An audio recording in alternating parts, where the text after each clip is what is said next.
Not that long ago, we got a report from the UN that 14,000 babies, infants under 1 year of age in Gaza are at risk of dying from starvation if Israel's illegal blockade of the Strip is not lifted so that aid can enter immediately. Ever since this apocalyptic announcement was made, Western governments all around the world, from the UK to France to right here at home in Canada, have been scrambling to distance themselves from the pariah state that is now Israel. They cheerleaded Israel, gave it defense, gave it diplomatic cover for almost 2 years while they carried out what has been described as the world's first live stream genocide. But now, even for these people, the cost of human suffering is just too much for their little souls to bear. Because 14,000 kids, that is a huge number. And I'm not surprised that they're trying to distance themselves from this now. But where were you for almost 2 years when the entire world was begging you to take a stand? And what are you willing to do now that you have found your conscience? Well, they're considering imposing sanctions. How fucking cute. You're considering imposing sanctions on a country that has killed, let's be real, probably over 100,000 people intentionally, and is now trying to starve them so badly that 14,000 kids might die in just 2 days.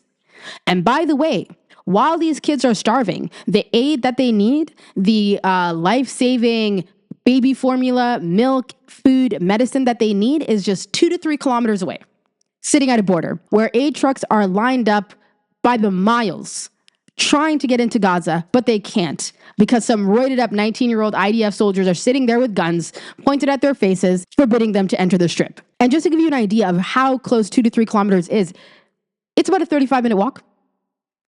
On average, and I looked this up, people spend more time walking around a grocery store like a Costco. You walk from more than 2 to 3 kilometers on a regular trip to Costco, and that's how close aid is. But these kids are going to be starving to death.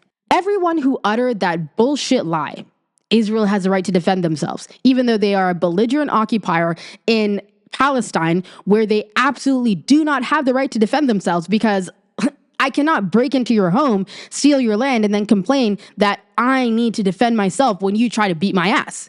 Everyone who uttered those lies for the last year and a half needs to go down with a ship.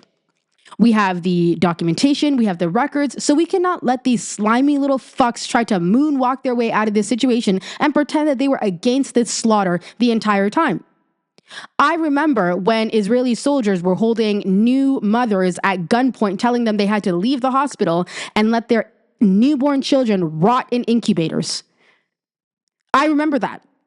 That was not a red line for anybody. I remember seeing a young girl torn literally in half at the torso, hanging off a building. That was not enough for them. We remember a man being so viciously raped that a metal rod inserted at his rectum punctured his fucking lungs. That was not enough for anybody to consider sanctions. I remember seeing the settler violence. Burning down people's livestock, burning down people's trees, olive trees, burning down people's crops. That was not enough to apply sanctions. I remember when people were going on tours to take a look at the destruction of Gaza. Literally, Israeli citizens were like, you know what would just make my heart soar is if I could see the destruction in Gaza. Can you take me on a little tour? I remember when that was happening. And that was not enough for anybody to come out and say anything except for Hamas, Hamas, Hamas.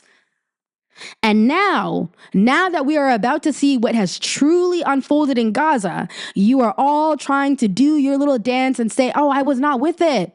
Oh, I didn't want this to happen. This is too much. The cost of human suffering is too much. We got to let in aid. Fuck you. Your legacy is signed and sealed. Signed and sealed. Biden has cancer, so he might kick the bucket before we find out what really happened there, but I don't think the man has a soul to begin with, so fuck him.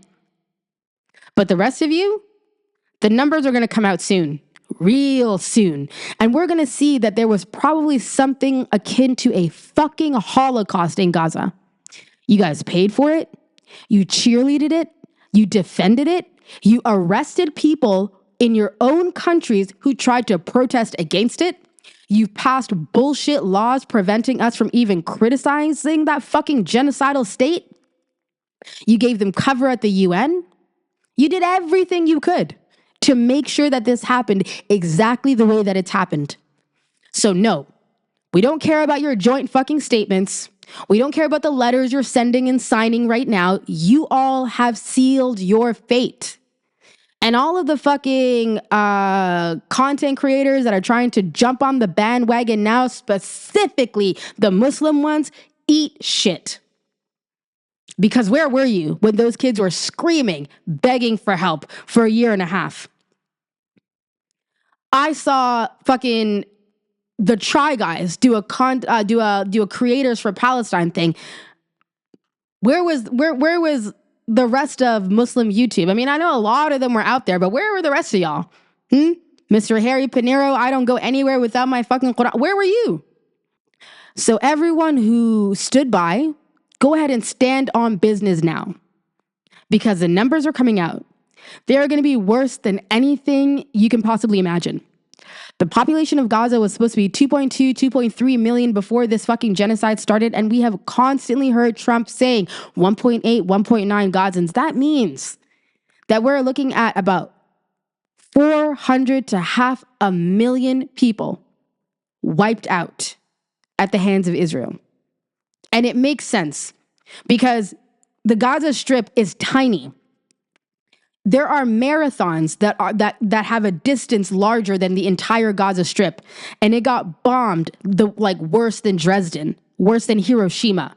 And there's 2 million people packed in there like sardines. So what exactly is there to be surprised about now that we're seeing this death toll? I would say nothing. There's absolutely nothing to be surprised about. These are the very predictable consequences of our actions.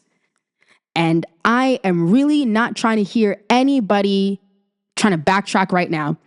And I think we all need to make sure that we remind them, make sure that we post, make sure that we call these people out.